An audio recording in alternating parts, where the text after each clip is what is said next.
భారతదేశానికి ఉన్నటువంటి హద్దులు ఎల్లలు ఏవైతే ఉన్నాయో అవి ఈ రోజు మనం పెట్టుకున్నవి. అంటే బ్రిటిష్ వాడు మనకు ఇది మీ దేశం అని చెప్పి వెళ్ళిపోయాడు.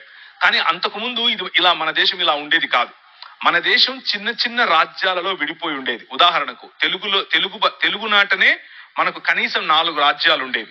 తమిళనాట 2 రాజ్యాలు 3 రాజ్యాలు ఉండేవి. అలా సమయం మారే కొద్దీ జియోగ్రాఫికల్ బౌండరీస్ అంటే మనకున్నటువంటి ఖగోళ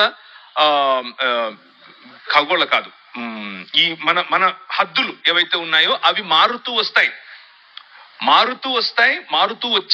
కానీ యేసుక్రీస్తు పుట్టిన సమయంలో ఆ రోజు ఉన్నటువంటి భారతదేశం నిజానికి అదంతా ఒకే రాజ్యమే.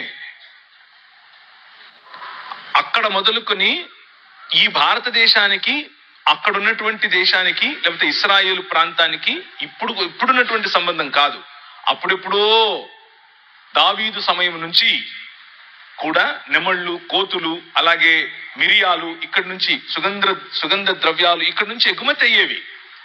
సో మంచి దౌత్యపరమైనటువంటి సంబంధాలు ఉన్నవే. రాజ్యములు వేరైనా కానీ మనమంతా ఒకటిగానే ఉన్నాం.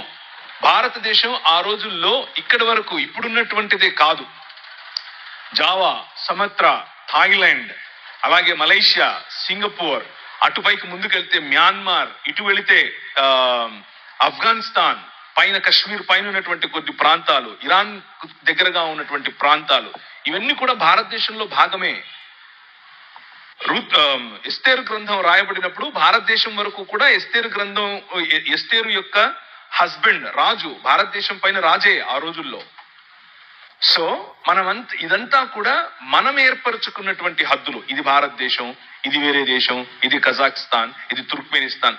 అలా కాదు, ఒకప్పుడు అలా లేదు. ఇదంతా కూడా ఒక్క మానవ మనుగడకు అవసరమైనటువంటి ఒక్క ప్లానెట్. అన్నిటిని బైబిల్ ఏం చెప్తుంది అని అంటే ప్రపంచమంతా ఆయన చేతి పని, ఇది ఆయనదే. ఎవరైతే ప్రశ్నిస్తున్నారో ఎక్కడి నుంచో వచ్చిన మతం అని, వాళ్ళే ఎక్కడి నుంచో వచ్చారు. వాళ్ళు కాస్పియన్ సీ దగ్గర నుంచి కొందరు, ఇటువైపు ఇరాన్ ప్రాంతం నుంచి కొందరు వలస వచ్చి ఇక్కడ ఉంటున్నారు.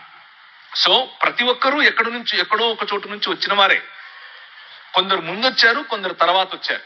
అంతేగాని ముందొచ్చినోడు గొప్ప, వెనకొచ్చినోడు తక్కువ కాదు. ఇకపోతే ఇక్కడున్నటువంటి మతాలు బయటకు వెళ్ళలేదా? ఇక్కడ ఉన్నటువంటి బౌద్ధం జపాన్ వరకు వెళ్ళలేదా? ఇక్కడ ఉన్నటువంటి బౌద్ధం ఎందుకు ఈ దేశంలో లేకుండా పోయింది? ఇక్కడ పుట్టినటువంటి బౌద్ధాన్ని ఏమాత్రం ఉద్ధరించారు మీరు? తరిమేశారుగా.